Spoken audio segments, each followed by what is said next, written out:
Oi, gente, como vocês estão? Mais uma sexta, né? Nossa aula sempre na sexta-feira. Eu sou a professora Vilma Campos, sua professora de artes da Escola Municipal para Aulas Digitais. Vamos começar? Nossa aula hoje é sobre som, sobre os parâmetros do som. E a gente tem aqui, fazendo a tradução para Libras, aqui comigo no estúdio, Midian. Começando hoje a estreia dela comigo, né? Bora lá, vamos começar a nossa aula aí. Vocês estão vendo, né? Meu avatarzinho básico de sempre, para dar essa entrada, esse início. Então, som. Vamos ouvir?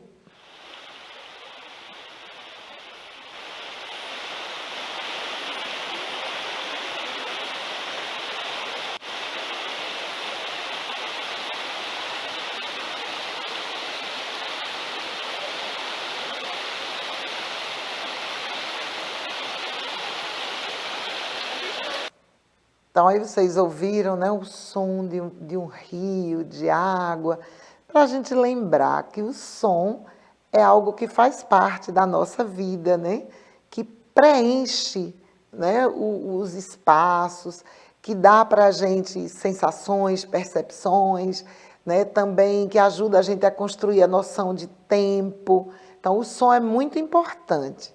E o que é o som? Os sons são ondas, né, que se propagam pelo ar e por outros meios, tá, gente? Não é só no ar, não. O som também se propaga na água e em toda matéria sólida. Se tiver partículas para ele vibrar, para as ondas vibrarem, então o som pode ser produzido. O som é um fenômeno acústico, né? Essas ondas, elas vibram, elas se deslocam longitudinalmente. O que é isso? Quer dizer que ela se desloca sempre na mesma direção. Apesar disso, o som é tridimensional. A gente percebe o som de todos os lados, em todas as direções, em todos os sentidos. Mas as ondas estão vibrando no mesmo sentido, tá bom? Sempre paralela à fonte onde o som foi gerado. O som, né, como eu falei, ele é tridimensional e ele é sempre provocado por uma ação mecânica. Precisa que alguma coisa aconteça para que os sons sejam produzidos. Né? Bora lá? Então, o ouvido humano consegue captar apenas uma parte do espectro sonoro, tá? Existe o som, como eu disse, como ela é uma onda, então ela é feita a partir de várias frequências. Então, existe um espaço aí dentro dessas frequências que a gente ouve. E existe outras, né? Essas frequências, elas podem ser bastante grandes, né? A ponto, ou muito rápidas, e alcançam medidas que a gente não é capaz de ouvir, né? Que estão fora da nossa capacidade auditiva. Então, a gente está vendo aí nesse gráficozinho, né, que as ondas sonoras a gente ouve a partir de 20 Hz. Hertz é a medida que se faz para entender, para quantificar as frequências sonoras, tá, gente? Então, a frequência sonora ela é medida em Hertz. Então, a gente ouve entre 20 e 20 mil Hz. Abaixo de 20 Hz, a gente não consegue ouvir. Mas existem animais que ouvem, como os elefantes. Eles ouvem sons, né, muito baixos. Quando a gente fala baixo, não é em volume, não, tá? Isso é em altura. A altura do som a gente vai ver já. Tem a ver se o som é grave ou agudo. Então, os sons muito baixos, com baixa frequência, eles são sons graves. E os sons muito altos, com uma frequência maior, eles são mais agudos. A gente vai ver isso já já melhor, tá? Então, a gente ouve entre 20 e 20 mil. Acima de 20 mil, existem outros animais que ouvem esses sons com essa frequência muito aguda. Os gatos, os cães, os morcegos e uma série de outros animais. Mas a nossa capacidade auditiva, ela fica aí entre 20 e 20 mil. Bora lá? Vamos falar um pouquinho agora das fontes sonoras. A gente, como eu disse, né, os sons eles são produzidos mecanicamente. E existem dois modos de você produzir sons. Como o som é produzido, ou a forma, ou o material de onde ele é produzido, a gente chama isso de fonte sonora, tá? Então, as fontes sonoras podem ser naturais ou artificiais. As fontes naturais são, como o nome já diz, né, tudo que é natural ou que pertence à natureza. Isso inclui todos os animais, inclusive nós. Então, quando eu estou falando aqui, produzindo esse som, a minha voz, é uma fonte sonora natural, tá bom? Quando a gente, o som que a gente produz no nosso corpo, a batida do nosso coração, o som da nossa respiração, da nossa fala, o canto dos pássaros, as vozes de todos os animais e outras formas de produção sonora naturais, como, por exemplo, a gente viu no início da aula, as águas dos rios, dos mares, as cachoeiras, o som do vento, o vento nas árvores, o vento na terra, e arrastando coisas, e são fontes naturais. Todos os sons, os trovões, né, tudo que é produzido, todo som produzido pela natureza, são sons naturais. E os sons artificiais são aqueles produzidos pelo ser humano utilizando outros elementos que não só o seu corpo. Por exemplo, quando a gente toca um instrumento, o som dos instrumentos musicais são artificiais, porque eles não são naturais, né? Eles foram produzidos mecanicamente, né, por nós humanos, né, a partir da fricção ou da percussão, né, ou através do sopro, né? Os instrumentos musicais, basicamente, eles têm essas três formas, né, de produção sonora, ou a partir do ar, quando a gente sopra, os instrumentos de sopro, ou a partir da fricção, nos instrumentos de cordas, né, que são friccionadas, ou a partir da percussão, ou da batida, os instrumentos percussivos, né? Além dos instrumentos musicais, a gente também produz sons artificiais a partir dos aparelhos, das máquinas, dos motores e dos aparelhos sonoros, né? A gente, além dos instrumentos musicais, a gente também produziu instrumentos sonoros, como os aparelhos celulares, os aparelhos de som, o rádio, né? São aparelhos que produzem som mesmo, cuja função é produzir sons. E os outros também produzem sons, mas não tem isso como função, né? Tem isso como efeito colateral, como, por exemplo, os carros, os aviões, as máquinas, né? Furadeira, britadeira. Na sua ação, elas acabam produzindo sons, mas não foram feitas para isso, né? De todo jeito, toda a movimentação de partículas no ambiente que tem ar, que já é feito também de partículas, sempre vai haver a produção sonora, minha gente. O silêncio absoluto é praticamente impossível, né, num ambiente onde tenha ar. Né? No espaço sideral, que é onde não tem ar, provavelmente é bem silencioso. Não sei porque eu nunca fui lá, mas acredito, a ciência diz que sim, que não há som, ok? Vamos passando aí um pouquinho, vamos ouvir os sons naturais.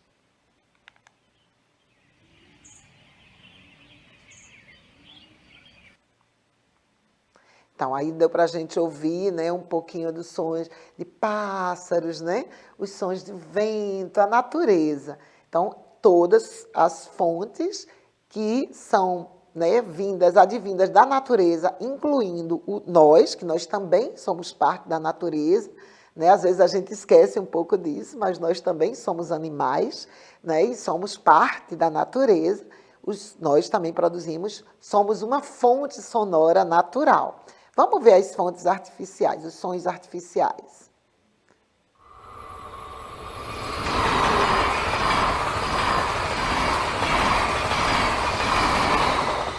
Aí a gente viu, né, um trem bem barulhento, né? Como eu falei antes, as máquinas, os motores, os meios de transporte são grandes fontes sonoras, né, artificiais. E agora a gente vai, né, nosso caminho aí. Eu coloquei essa estrada aí para a gente pensar que a gente está, né, num processo, num caminho. A gente vai agora falar sobre as propriedades do som. E o que é isso? Vejam, eu falei, né, que os sons são ondas, né, que vibram, que se deslocam, que se propagam, né, no espaço, a partir das partículas, a partir das fontes sonoras, né, do movimento, da fricção, da batida, da percussão. Então, todos essas ações que geram sons, esses sons eles têm propriedades, tá? O que é isso? A gente também chama essas propriedades do som de parâmetros do som. Por quê? Por que essa palavra parâmetros? Porque essas propriedades sonoras, elas podem ser medidas, elas podem ser comparadas, elas podem ser referências, né, para a gente entender o som, todos os sons, comparar uns com os outros. Por isso, a gente também pode chamar essas propriedades do som de parâmetros do som ou parâmetros sonoros. E quais são elas? São 4, né? A gente tem a intensidade, o timbre, a altura e a duração. Vamos ver cada uma delas separadamente. Começando pela propriedade do som, intensidade. Veja, a intensidade é a força do som. É o que a gente chama de volume. Normalmente a gente tende a chamar isso de altura, gente, mas não é isso, tá bom? A altura é outra coisa. A intensidade do som é se o som é forte ou se ele é fraco, tá? Não é se ele é alto ou baixo, porque o alto e baixo tem a ver com se ele é grave ou agudo. Então, não vamos mais fazer essa confusão. Então, a intensidade é se o som é forte ou fraco. E o que é que define isso? É a amplitude da vibração da onda. Se a onda, se ela se amplia muito, ela produz um som forte. Se ela fica mais contida, mais restrita, ela produz um som fraco, tá bom? Então, a gente tem vários exemplos, né, de sons que são muito fortes, como, por exemplo, um caminhão, a buzina, o próprio barulho do motor, um avião que passa, né? Às vezes, grandes sinos também produzem sons fortes.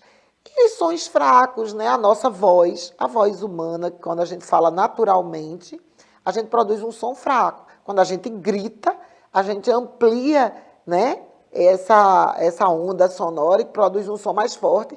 Mas se a gente comparar mesmo o grito de uma pessoa com o som de uma buzina de caminhão, né, ainda a gente vai ter um som mais fraco. Por isso que é um parâmetro, tá? Porque a gente vai sempre poder comparar um som, uma intensidade de um som com a de outro som. Como eu coloquei aí, o tilintar de chaves, não é? É um som fraco. Quando a gente cochicha e fala bem baixinho, também é um som mais fraco. Então, a gente pode modular, né? Por exemplo, a nossa voz a gente pode modular em várias intensidades. Existem sons que a gente pode modular a intensidade e outros que não, que vai sempre produzir aquela intensidade ali naquele patamar, naquele nível, como o tilintar de chaves. Se eu aumentar a quantidade de chaves, provavelmente eu vou ter mais, né, um pouquinho mais forte, mas nunca vai ser igual a buzina de um caminhão, né? Então, existem esses sons que podem ser modulados e outros que não. Vamos seguir? Vamos ver aí, ó, os sons fracos, os sons da natureza, né? A vaquinha aí pastando, né? Um sonzinho fraco, o vento nas folhas, não é um som forte. E aí, ó, a gente tá vendo, né, uma caçamba, né, o motor faz um super mega barulho aí. E aí, como é que a gente mede? Eu falei que são parâmetros que podem ser medidos. Como é que a gente mede a intensidade sonora? A intensidade sonora é medida em decibel, tá? Que é 10 vezes o bel, né? Então, os decibéis, é assim que a gente mede a intensidade. E aí, ó, eu fiz um gráficozinho, amplia aí, por favor, para mostrar a vocês a diferença dos ruídos, né? Existem aqueles sons que são agradáveis ao nosso ouvido, que estão embaixo, nessa faixinha verde, e os sons que são mais desagradáveis ou mais fortes e que chegam até a causar dor no nosso ouvido, né, medido aí em decibéis. Então, na faixa de 10 decibéis, né, o barulho de uma floresta, né? Aí já 45 decibéis, já o som de uma biblioteca. Se você vai para uma sala de aula, né, já vai para 80, o som da rua, do trânsito, já está em 90, o som de uma guitarra, né, já está lá em 115. A partir dos 125, dos 120 decibéis já é causa dor. E se passar muito disso, pode causar a surdez, pode fazer você perder a audição. Por isso, muito cuidado com os fones de ouvido, tá, gente? Eu coloquei aí o fonezinho de ouvido para vocês lembrarem de ter cuidado. Não passem desse limite aí de 110 decibéis.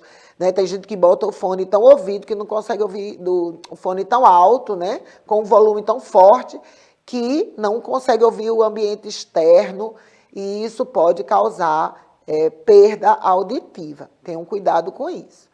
Bora lá? Aí a representação da intensidade do som na música, né? Como é que os músicos grafam o som?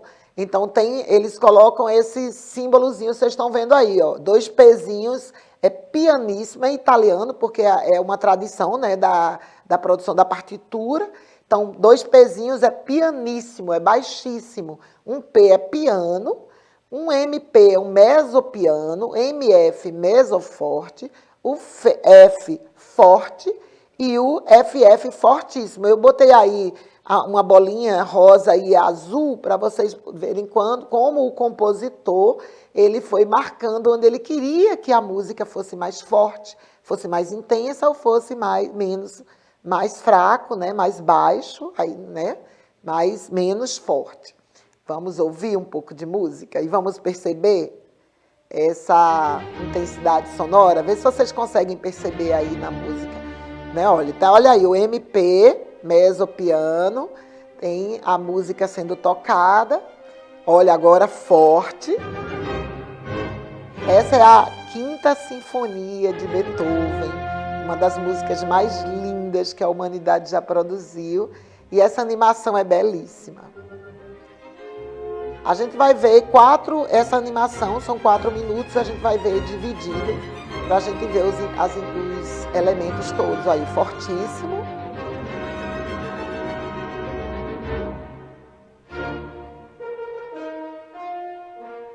Piano. Vê que diminuiu aí, né, a intensidade. Belíssimo, né? A gente vai ver mais um pedacinho dela. Agora a gente vai falar do timbre. O timbre é uma qualidade que é mais difícil da gente comparar, porque é algo muito pessoal, muito subjetivo. Então, o timbre é a qualidade do som. Cada voz humana é diferente uma da outra, cada instrumento musical é diferente um do outro, tem uma sonoridade diferente, é bem peculiar, tá? Então, isso é o timbre, né? É aquilo que é específico de cada som. Mesmo um violão não é igual ao outro, um violino não é igual ao outro, um trompete não é igual ao outro, como a nossa voz também não é. Tá bom? Vamos ver mais um pouquinho da música? Agora tentem ouvir os timbres.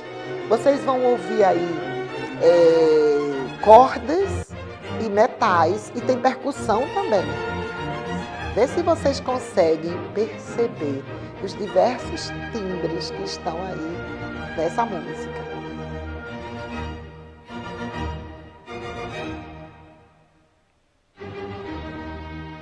Os metais agora, ó.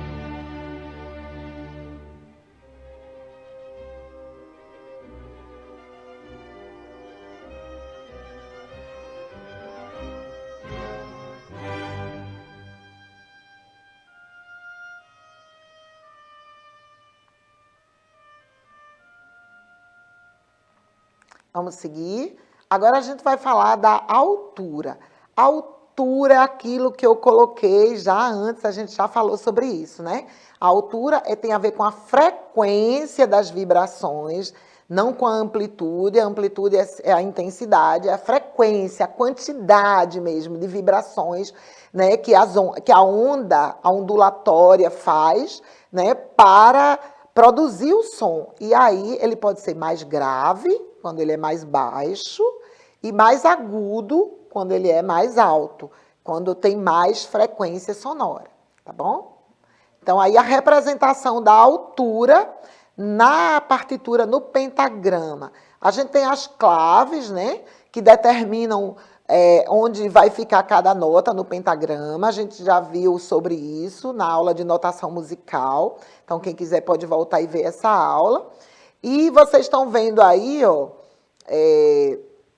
a posição, né? À medida que ela vai subindo no pentagrama, que a nota vai subindo, ela vai ficando mais aguda. À medida que desce, mais grave. E as claves também servem para definir essa altura, né? A clave de sol são para as notas mais agudas, a clave de fá fica entre o agudo e o grave, e a clave de dó para as notas mais graves. Vamos ver, ouvir mais um pouquinho da quinta de Beethoven. Aí vocês também podem perceber, né? Não sei se vocês apurarem o ouvido, vocês vão ouvir que tem duas linhas melódicas. Por isso que tem duas linhas aí. Tem uma linha mais aguda e uma linha mais grave, né? A mais aguda em cima e a mais grave embaixo. Essa bicicletinha aí, eu não sei se é um trenó ou uma bicicleta, ela vai indicando como é que está essa relação aí da altura do som. Não só dos movimentos, não só da intensidade, mas de tudo, né? Tem hora que elas se misturam, tem horas que elas ficam separadas, né? Então é bem interessante essa animação, muito, muito bonito, muito bem feito, né? Explorando todos os parâmetros sonoros dentro aí da Quinta Sinfonia de Beethoven.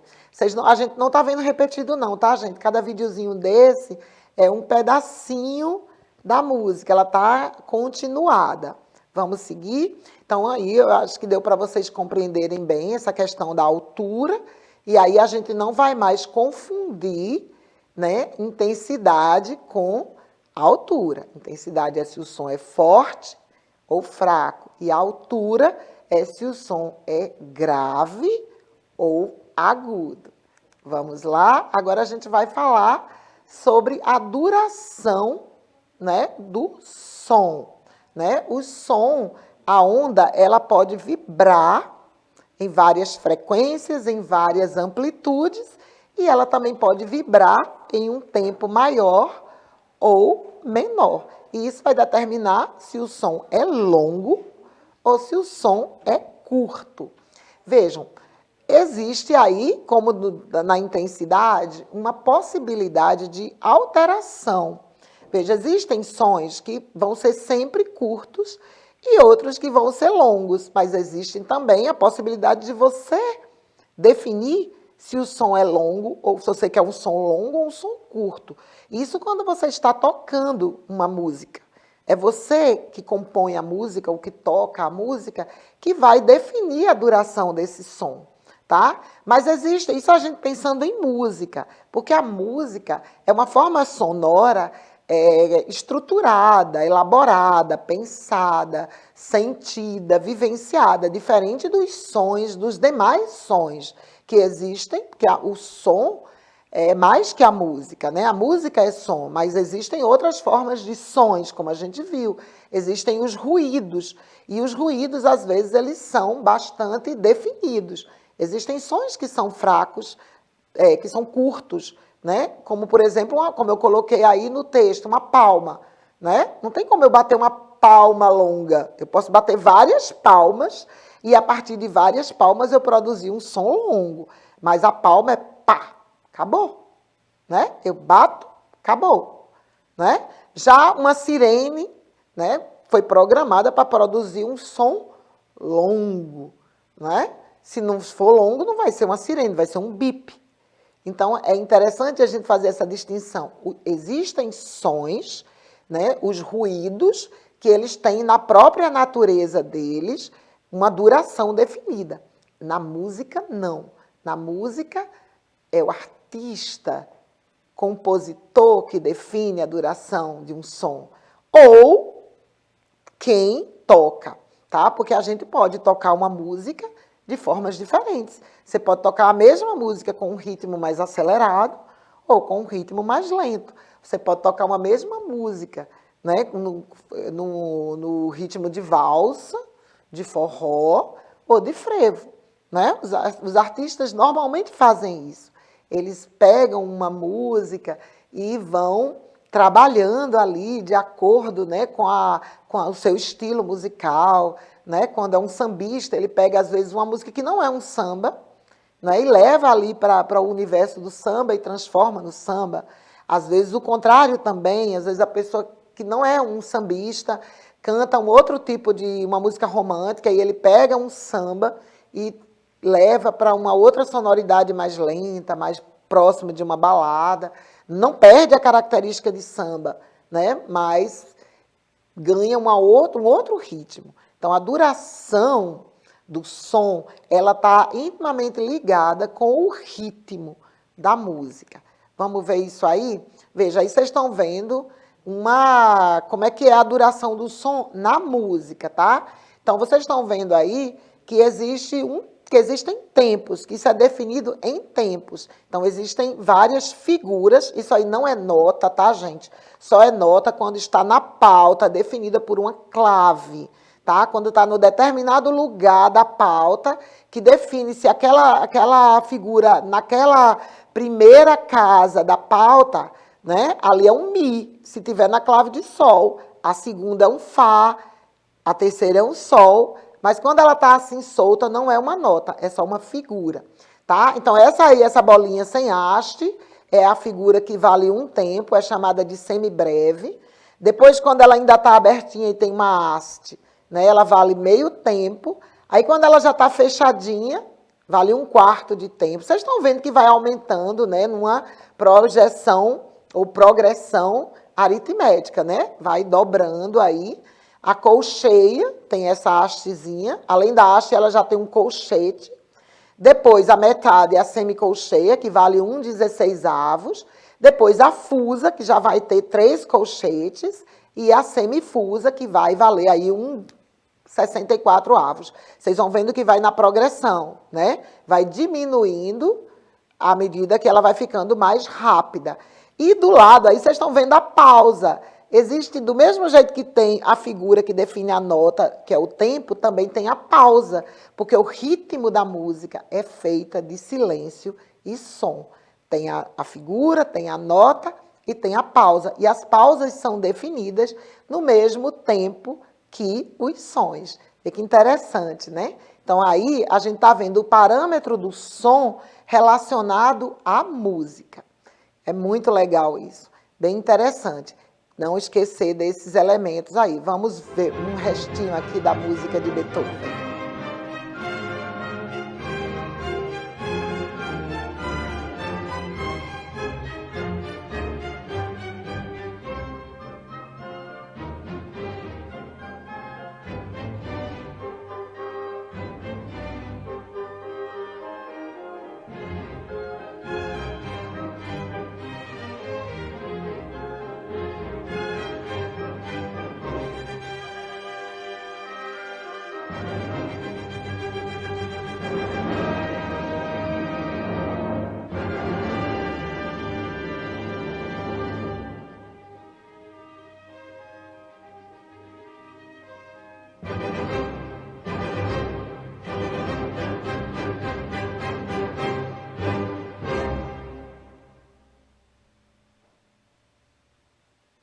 Lindo, né? Muito bonito. Esse pessoal criou esse material, é incrível. E aí, no final, vocês viram que eles se juntam e formam o pentagrama. Não é bicicleta, é um trenó mesmo. Oh. Bom, infelizmente, né, nossa aula está acabando. Gente, esse QR Code aí leva vocês para esse vídeo, tá? Quem quiser ver o vídeo inteiro, de uma tacada só, vocês viram o vídeo todo. Só que eu dividi em 4 partes para mostrando a vocês as propriedades do som aliadas à música com esta animação belíssima, tá bom? Então, vou me despedindo de vocês. Na próxima aula, a gente vai falar sobre os elementos da música. Hoje a gente falou das propriedades, dos parâmetros do som, e a gente vai falar dos elementos da música na próxima aula. Por hoje é só, até a próxima.